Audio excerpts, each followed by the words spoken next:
I hear a lot of bad voiceover. And I don't mean that in the sense that the people doing the voiceover are bad at what they do. I mean that in the sense that it doesn't match stylistically with the piece. So I thought I'd make a video talking about how I evaluate voiceover samples. A lot of the stuff I work on has a voiceover in some capacity. And I see a lot of other people's work that has a voiceover. And many times, not all the time, but many times, it's a poor decision. And again, that's not to say that the voiceover person did anything wrong. It's just that their style did not mesh well with the style of the video or the style of the piece. And the best way to look at it is like anything stylistic: fonts, graphics, colors, just the overall aesthetic of something.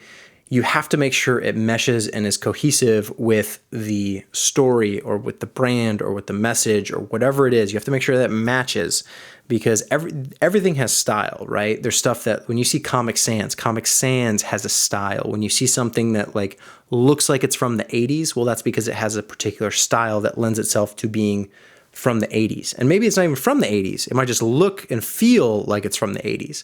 I see that all the time with like this new wave 80s synth music that they have, where all their graphics and stuff look like they're from the 80s, but they don't look like anything that was actually made in the 80s. It just feels like it's from the 80s, 70s, 60s, 90s. You know, they all have styles, right? Based colors, the shapes that they're using, the fonts that they're choosing, all that stuff matters. And voiceover is the same kind of deal. You have to look at your piece and say, okay, what are we trying to communicate here? How do we want to communicate that? Is it a man? Is it a woman? Is it ambiguous? Do they have an accent? What kind of speed are they reading? What kind of tone do they have? And these are all things you can tell somebody to, like, hey, I want it casual or conversational or friendly or cheerful or sad or serious, professional, whatever, right? You can give direction.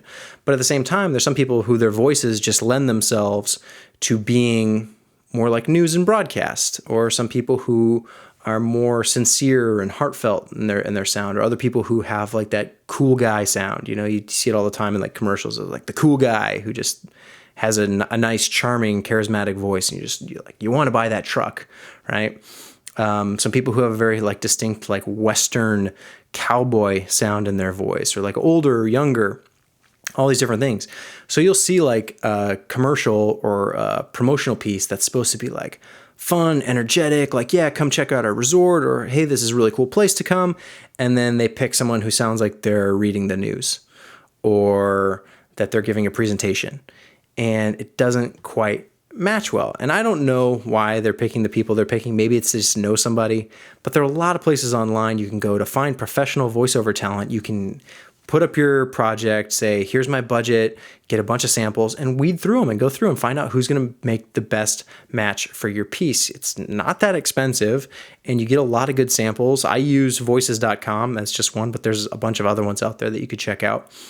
And it works really, really well. You just go through, you find a couple options, and then run it by, maybe it's a client project, so you have to pass it by the client, or maybe it's a personal project, or you're in charge, and you just, pass it around your peers and say, hey, what do you think? Who do you think's the best fit?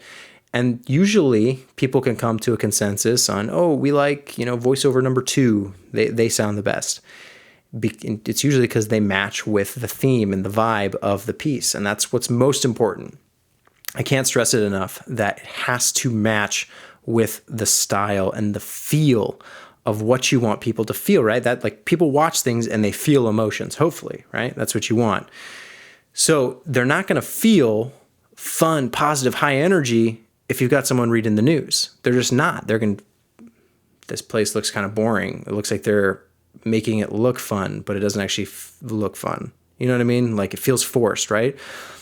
Same thing with this, like if something serious is supposed to be heartwarming and sincere. You don't want someone who sounds like they're just being super casual with the whole conversation, being really flippant with it. That doesn't make any sense.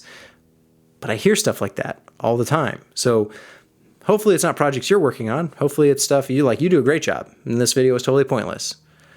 But maybe it wasn't, and maybe you need to do a better job at looking at voiceover stuff, or at least providing that information to other people, because it's like I see great videos, like they're so good, and just like the voiceover is like, just pick somebody else. Like they're out there. there's a voice for every kind of thing. And if you're doing the news, like, don't make it sound like super casual, like, I don't know, like a surfer dude, you know, make it sound like the news. Or if it's a documentary, like just make it fit, make it match.